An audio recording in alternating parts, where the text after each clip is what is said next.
Let me ask a big, ridiculous question. What do you think is the meaning of this whole thing? We talked about at the beginning of the conversation about death and the fear of it. The other big question we ask about life is its meaning. Do you think there's a meaning to our existence here on this little spinning ball? That's you've thrown some powerful questions. That's the most powerful.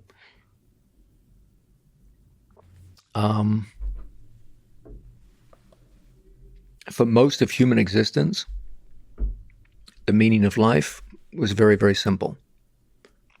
Survival.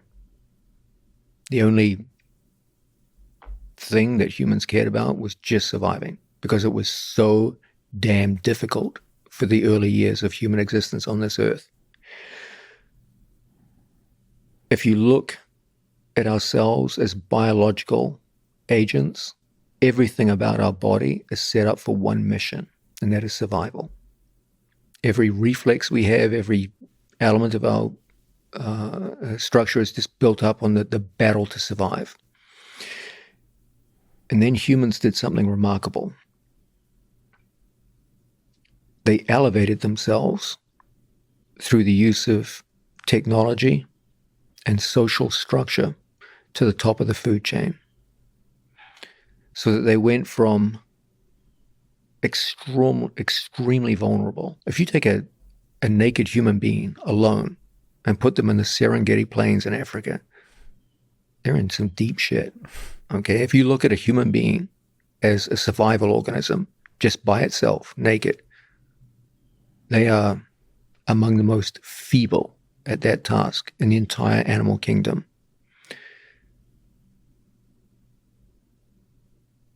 You compare us with predatory animals. We are weak and soft and easily killed. But if you take that same human and put them in a group and you give them basic technology, steel,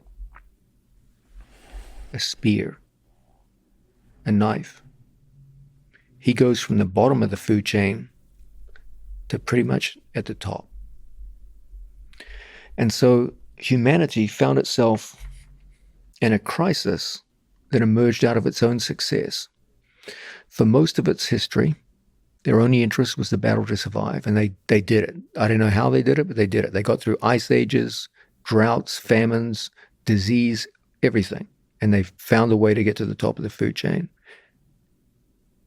And that's where it all got interesting. Because an organism whose only interest was in survival had, for the first time in their history, a more or less guaranteed survival. And so the big question now is, now what? We survived. There's no more danger. The average human being finds himself in a world now where there's almost zero danger from predatory animals, where getting a meal is the easiest thing ever. Where getting to and from work is not problematic at all. Where the majority of infectious diseases, medical complaints can be resolved in a hospital fairly easily. And so they start casting their mind around, okay, what do I do now? And so the minute mankind's existence became more or less guaranteed, the problems shift from survival to meaning. And we found ourselves grappling with a whole new issue that had never occurred to our ancient forefathers, but which now becomes one of the centerpieces of our modern lives.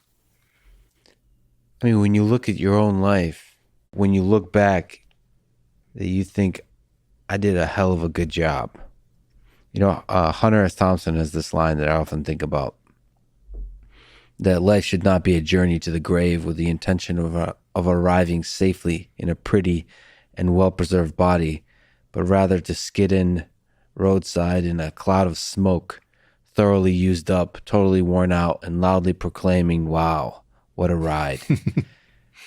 That's good. Which is the complete opposite of survival. well, not complete opposite of survival, but basically embracing danger, embracing risk, going big, just living life to the fullest.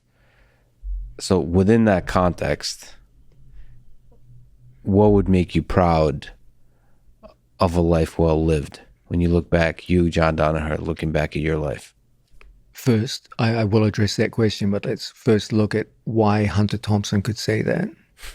Because his life was more or less guaranteed and safe. Yes. If you look at animals in the animal kingdom, the pattern of their life is very simple. They take the least risk possible to secure their existence. Lions are powerful creatures, but when they go hunting, they typically go for the weakest animals they can kill in order to eat because they don't want to take the risk of injuring themselves, knowing that if they do, they die. So the brute reality is the only people who can talk about having casual danger in their lives are those whose lives are guaranteed. In a fascinating small tangent, Hunter S. Thompson took his own life. So that seems like a deeply human thing, is suicide. Yes. That's a fascinating question in itself. If you look at the number of suicides per year, it's a shocking statistic that gets almost no recognition. And yes, uniquely human. You don't, very, very few animals you see killing themselves because their whole thing is just survival. And that humans, paradoxically, when survival is more or less guaranteed, are killing themselves in vast numbers. It's usually linked back to the idea of meaning because it's so hard. It was hard to win the battle for survival, but it's 10 times harder to win the battle for meaning. When I think about it, first off, I'll say right from the bat, there's never going to be an agreed upon sense of meaning. There's, as I said, there was one thing that our physical bodies agreed upon, and which is hardwired biologically into us, and that's survival. But once we got to a more or less guaranteed survival, then all bets were off. At that point, you just have to start listing your own criteria, and what one person will describe as a meaningful life, another person will decry as meaningless or wasted. There's something terrible about the idea that we're sitting around, waiting for meaning to show up on our doorstep. But what I find the best people do is they take charge of it, and they look at their lives in a form of authorship, where they see their life as a tale to be written, and they do their best to write that tale and put as much control over the direction of the story as they can. In the end, we all have to just try and write our own story. We all have our own interests. I try to bring in the sense that even though I'm an atheist, I don't believe that we go on to live after this. I believe that there's a possibility of a God and an afterlife. I don't say it's impossible, but in order for me to believe that they exist, I'd have to see better evidence than I see currently.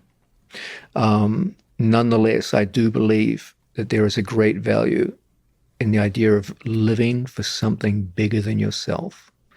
The moment you see yourself as the be-all and end-all of your existence, you're in for a meaningless life, and nothing will ever satisfy you. You can have all the money in the world, you can have all the power in the world, you'll be empty inside. I do believe that humans have a deep and abiding need to follow the interests of a group bigger than themselves as an individual.